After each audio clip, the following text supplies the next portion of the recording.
Ram Ram everyone, मैं वर्तिका। मैं इस वीडियो में आपको अपनी स्ट्रैटेजी बताऊंगी कि कैसे मैंने सीटेट सेकेंड पेपर को क्वालिफाई किया फर्स्ट अटैम्प्ट में।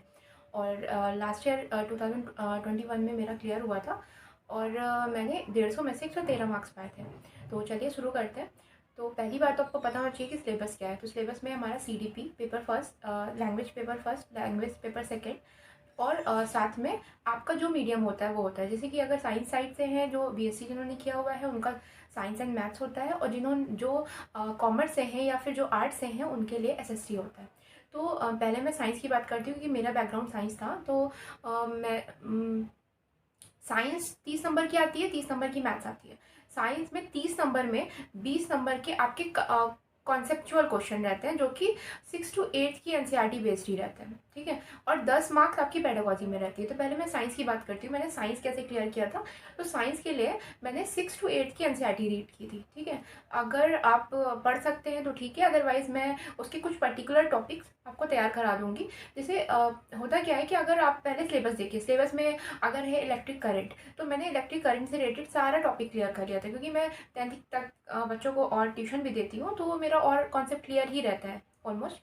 तो इस टाइप में से अगर है कि सोर्सेज ऑफ फूड, ठीक है, तो उसको पूरा क्लियर किया मैंने। पहली बात तो NCERT तो पढ़ी, उसके अलावा भी मैंने वो टॉपिक गूगल सर्च किया, उससे रिलेटेड सारा नोट्स वगैरह अपने आप से बना लिया था। तो ये एग्ज़ाम, सीटेट एग्ज़ाम ऐसा है ना कि जो 1-1.5 महीने का, 1-1.5 महीने में आप आराम से प्रिपेयर कर सकते हो। उसके लिए आपको बहुत सालों साल मेहनत करने की ज़रूरत नहीं है, ठीक है। तो यहाँ से मैंने पहले 20 नंबर के सारे कॉन्सेप्चुअल क्वेश्चन क्लियर किए थे। 10 नंबर की पेडागोजी थे, तो मैं सच कहूँ तो मैंने पेडागोजी पे बिल्कुल ध्यान नहीं दिया था, कि मेरा एकदम क्लियर था कि मैंने जो पेपर फर्स्ट के लिए तैयार किया है, CDP पेपर और लैंग्वेज के दोनों पेपर, उससे मेरा इतना मार्क्स हो जाएगा कि मैं पास हो जाऊँगी।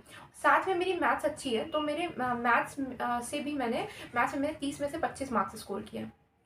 आपको थंबनेल में मेरा दिखेगा कि मैंने मेरा स्कोर कार्ड क्या है। तो उसमें साइंस में थोड़ा गड़बड़ है, तो साइंस में इसी वजह से गड़बड़ कि मैंने पेडागोजी पे बिल्कुल ध्यान नहीं दिया था। और पेडागोजी जनरली होता क्या है कि एक्टिविटी जो बॉक्स में दे रखी होती है उसी से क्वेश्चन आते हैं, ठीक है। तो ये हो गया मेरा साइंस का। मैथ्स के लिए मैंने बताया मेरी मैथ्स थोड़ी ठीक है, मतलब।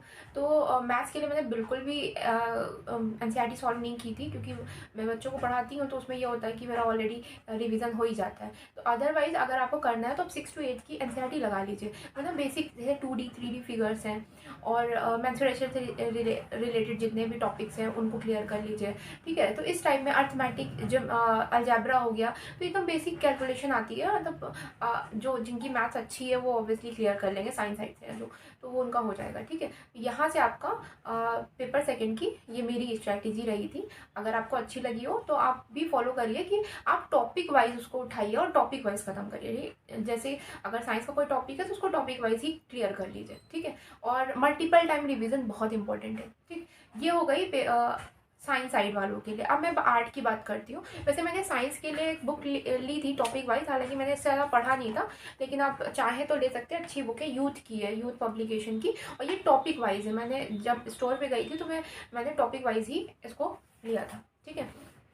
और दूसरा तो प्रीवियस ईयर क्वेश्चन पेपर बहुत इंपॉर्टेंट है, तो उनकी साइट पे पड़ा हुआ है, वहाँ से जा करके आप रिवीजन कर सकते हैं। दूसरी चीज़ मैं बताने जा रही थी SST वालों के लिए। तो जो आर्ट्स से हैं या फिर जो कॉमर्स से हैं, तो वो SST फॉलो करते हैं। तो SST में 60 मार्क्स की SST आएगी, ठीक है। 60 मार्क्स में से 40 मार्क्स आपके कॉन्सेप्चुअल क्वेश्चन रहते हैं, और 20 मार्क्स की आपके पेडागोजी रहती है। अगेन पेडागोजी आपकी थिंकिंग पे डिपेंड करती है, आपका पॉजिटिव अप्रोच पे डिपेंड करता है, लेकिन 40 मार्क्स तो आप पक्के कर सकते हो ना। तो 40 मार्क्स के लिए आप 6 to 8 की NCERT रीड करिए। जैसे, और आप देखेंगे उसका सिलेबस देखेंगे, तो मेरे पास अभी 6 की है NCERT, तो ये हमारा आती है। तो इसमें टॉपिक आपको सीटेट के सिलेबस में भी एज इट इज़ मिलेगा, वो इसी बुक से लिए जाते हैं, ठीक है।